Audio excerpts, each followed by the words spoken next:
Hey guys, and welcome or welcome back to my channel. So I am back with another video, and this is my second to last video of 2016. I feel like I just filmed my yearly favorites of 2015 like yesterday. I even remember what I was wearing, so it's crazy to me that I'm already filming my favorites of 2016. The next video I have is just a last wrap up of all of the foundations I've tried on my channel. Which ones did I keep, which ones went back to the store, what would I recommend, what would I not. So yeah, that'll be the last one that I post. For this 2016 favorites, I know I don't do monthly favorites, but my favorites don't switch up like that. You know, like if I were to do a monthly favorites, I'd just be showing you guys the same things all the time. So that is why I only do yearly favorites. Maybe next year I'll do like, you know, quarterly favorites, like every now and then just pop in with my current favorites. But before I ramble on anymore, let's just get into my favorites of this year. So I'm just gonna run through the products how I would if I were applying them to my face. And the first thing that I do when doing my face are my eyebrows, and my favorite brow product ever, like this is one of those ride or die products, is the Anastasia Beverly Hills Brow Wiz. Now for I think like the good first half of the year I was using that ColourPop Creme, whatever it was. You guys, if you've been a long time subscriber, you know what I'm talking about. And I do like that one. However, I was just using that because I lost this first one. I don't know what happened to it. Don't know who took it, mom. So I purchased that one, and then when the Sephora VIB sale came around again, I was like, no, you know what? I need to get my cult favorite. And once I got this, like you guys you guys noticed in the comments that my brows had changed. Like that is how I was doing my brows when I had this. And I don't know, it switched up when I tried the ColourPop, but now they're back to how I want them to look. So that is all thanks to this. I did first try this out in the color Ebony, but that was too dark for me, so I switched up to dark brown. Yes, dark brown? Yes, dark brown, and yeah. I love it for a reason. Now, some of you may have noticed that I do not wear eyeshadow a lot. I just started wearing eyeshadow. Like, if you guys remember, I just purchased my first eyeshadow palette last year, and that was the Anastasia Beverly Hills Self-Made palette. I have definitely grown to like eyeshadow. I want to start using eyeshadow more. But then again, like, I don't wear that much makeup to work anyway, so I don't really have the chance. I don't go that many places to wear eyeshadow, but when I do have the chance in 2017, I will definitely be wearing eyeshadow. And I did purchase more eyeshadow products this year. One of my faves of the year is still the Anastasia Beverly Hills Self-Made palette. I think this is a nice like beginner's eyeshadow palette because this one doesn't have that much of a theme. Like you kind of get a little bit of everything, some neutral colors, some bolder colors, and then, you know, colors that you'll always need like black and all that other stuff. So I think like that's a good place to start for someone who is just starting out with eyeshadow. However, as most of you know, you can't get this palette anymore. At least I don't think so, unless you buy it on like eBay or whatever, where they're selling it for like $200, and you don't even know if it's real. So my second favorite eyeshadow palette, I believe it's a permanent palette, right? You can still get it in stores. It is the Anastasia Beverly Hills Modern Renaissance palette. I did a video on this. Any video that I did on these products that I mentioned in this video will be linked in the description box down below. But this is a nice everyday palette because it's mostly a neutrals palette. This will be like a nice Valentine's Day palette. And I just like Anastasia eyeshadows in general because I feel like they're just so blendable. They're so pigmented. You know, that's a problem for darker skin toned females, or males too, who wear makeup. Getting eyeshadows to show up on your skin. I do have one single shadow that I want to talk about because I just feel like it's been a great transition shade, even though I haven't had it for that long. But, you know, finding one is not easy. I feel like I found one that you've seen in a few of the makeup looks that I have done this year, and that is Makeup Geek's Cocoa Bear, this one right here. Like this just will blend in with the other shades that you put on your lids. Beautiful. I don't have a favorite eyeshadow primer. I kind of just use whatever's, you know, like there when I'm doing my makeup, but the ones that I go back and forth between are the Kat Von D High Voltage Eye Primer, the LA Girl Pro Concealer, and the MAC Paint Pot Soft Ochre. Now the next thing I would do during my makeup routine is prime my face, and my favorite primer of the year is the Kane & Austin Prime and Protect Mattifying Primer. Now I did get this towards the later part of the year. I got it in November, however it's that good that it is my yearly favorite. Before that I was using the Jouer Mattifying Primer. Yeah, I was using that primer. I do like that one. However, I just feel like that gives too much of a matte face. Like, your face is going to be really matte. So if you're someone who has really oily skin and you really do like that really matte face, I would suggest that one. However, this one gives like that right amount. It does mattify your face.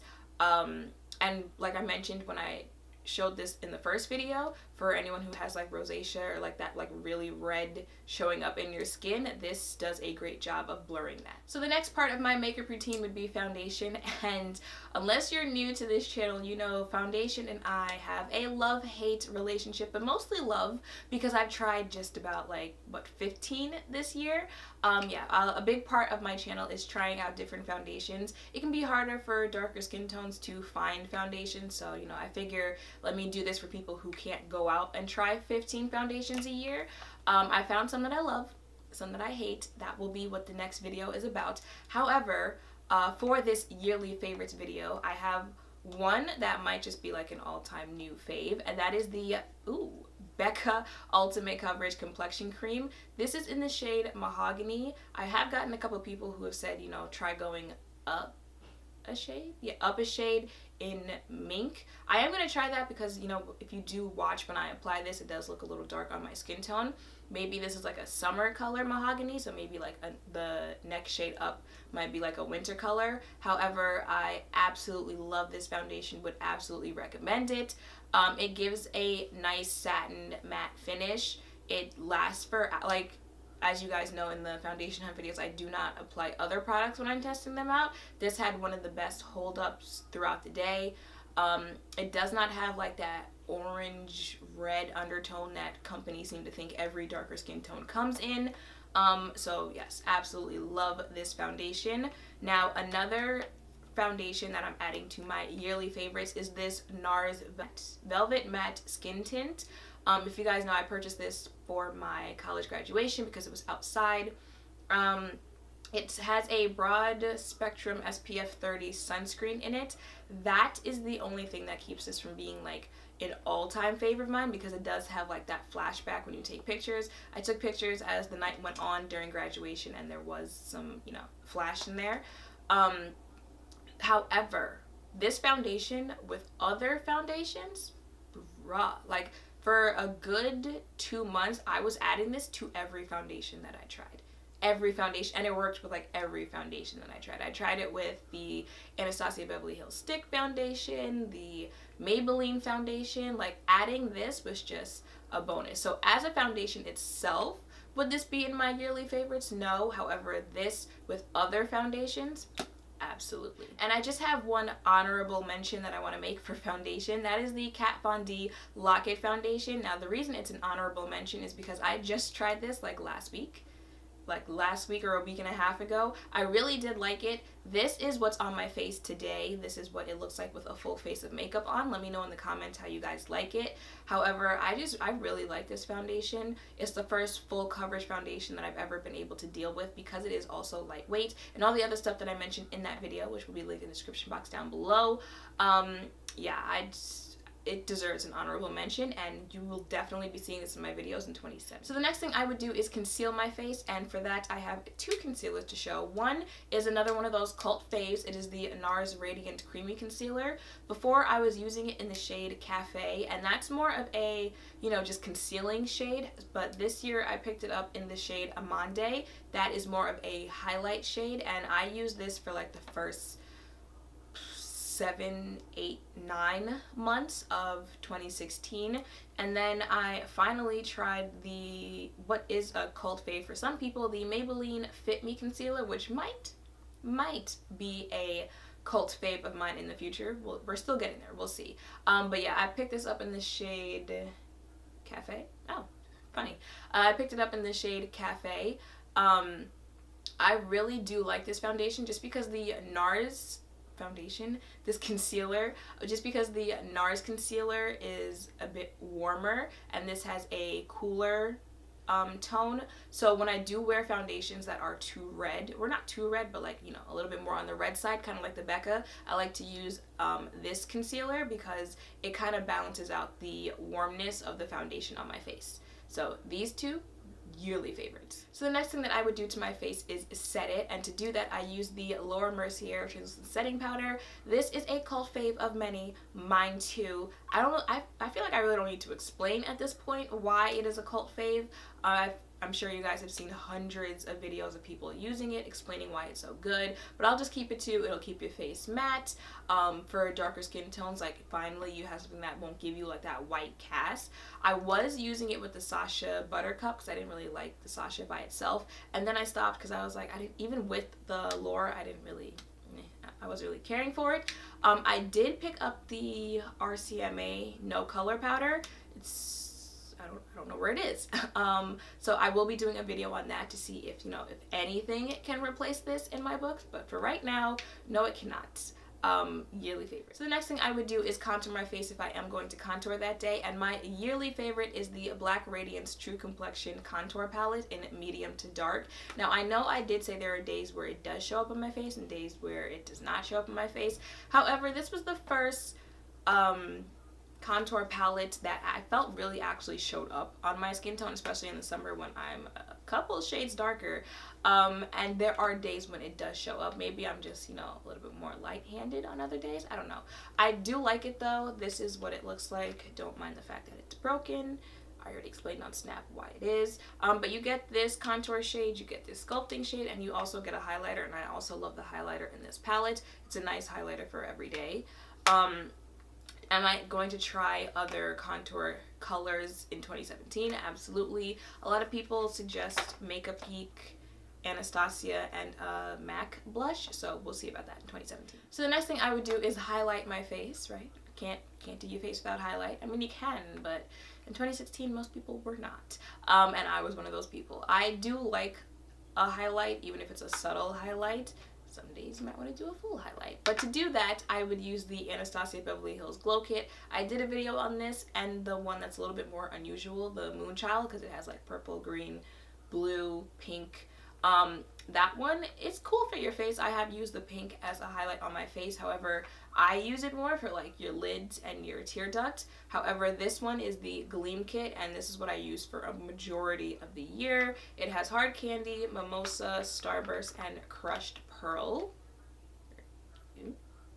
Now I do have an honorable mention for highlight just because I did get it towards the later part of the year, so I haven't had that much time to experiment with it, but I felt like it was such a nice shade and I really do like it, and you probably will see it a lot in 2017. It is the Artist Couture Glow Powder in the shade Conceited. It came with the LeBron's holiday set that I did a video on.